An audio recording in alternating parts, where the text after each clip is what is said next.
Dance একাডেমির আড়ালে রমরমা নারী ব্যবসা, পতেঙ্গায় প্রতারক মুরাদের চাঞ্চল্যকর ফোনালাপ ফাঁস হয়েছে। বিস্তারিত দেখুন প্রতিবেদনে। কখনো পুলিশ, আবার কখনো সাংবাদিক, কখনো বা অ্যাডভোকেট নাম ভাঙিয়ে চট্টগ্রামের পতেঙ্গায় মুরাদ ড্যান্স একাডেমির পরিচালক মুরাদের অনৈতিক কর্মকাণ্ড ফাঁস। ড্যান্স একাডেমির আড়ালে সহজ সরল নারীদের কোটিপতি বানিয়ে দেওয়ার মিথ্যা প্রলোভনে অনৈতিক ব্যবসার ইঙ্গিত।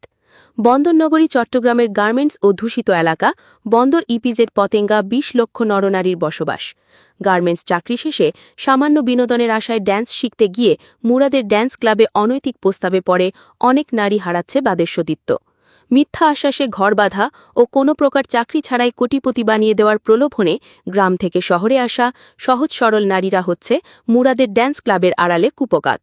সম্প্রতি এ বিষয়ে মুরাদ ও এক নারীর ফোন আলাপে বেরিয়ে আসে তার আসল রহস্য। তবে এ বিষয়ে এলাকাবাসী মুরাদের অবৈধ ড্যান্স ক্লাবগুলো বন্ধ করে অভিযুক্ত মুরাদের বিরুদ্ধে আইনগত ব্যবস্থা নেওয়ার জোর দাবি জানিয়েছেন।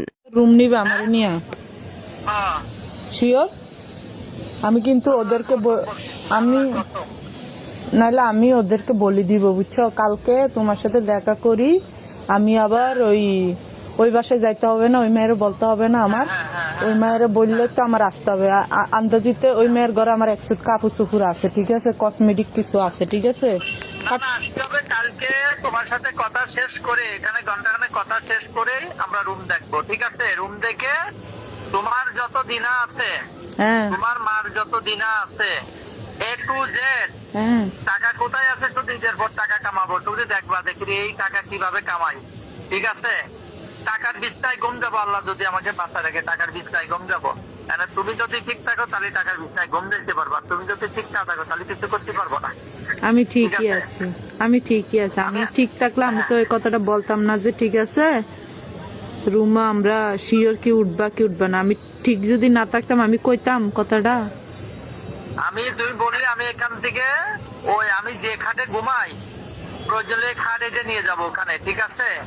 কালকের ভিতরে রুম দেখে কালকের ভিতরে খাট নিয়ে যাবো, ততক আছে, বালিশ আছে, কম্বল আছে, ঠিক আছে? এটুটে সব আছে, ঠিক আছে? কালকেই আমি রুমে ওঠার চিন্তা ভাবনা, ঠিক আছে? এখন তোমার সাথে কথা ক্লিয়ার করে তারপরে বাসা দেখে ওখানে চলে যাবো। আমার আরো থাকলে ভালো যায়, ঈদের পর চাকরিবার কি নিয়ে ফেলবো বা দুইজনে সুন্দরভাবে চলবো, শেষ। হ্যাঁ, এইটাই চিন্তা ভাবনা। তুমি তোমার কাজ, তোমার ওই গার্মেন্টসের চাকরি বাকরি কিছু করা লাগবে না তোমার, ঠিক আছে? গার্মেন্টসের চাকরি বাকরি কিছু করা লাগবে না। তো চলবো কেমনে আমরা চাকরি বাকরি না করলে? আমি চালাবো। আপনি কাম কাজ লইছেন যে আপনি মোরে চালাবেন? আমি স্যার কি করলে তো কাম লাগে না, আমি টাকা ইনকাম করতে, আমি থানাতে কাজ করলো প্রতি মাসে আমি 30-40-50 হাজার টাকা ইনকাম করতে পারি থানায় কাজ করলো, ঠিক আছে? আমি থানাতে কাজ করি, আমি সাংবাদিকের সাথে কাজ করি, আমি বিয়ের কাজ করি, কোর্টের কাজ করি। আমি তো তোমাকে বলি না, আমি সব জায়গায় কাজ করি, কিন্তু আমার লাইফটাও শেষ করে দিয়েছে, ঠিক আছে? তো রুম কি এক কাজ করো, রুম কলসি দিকে পারে দিকে দেখি, রিনার এদিকে আমরা সেফটি থাকবো আর কি।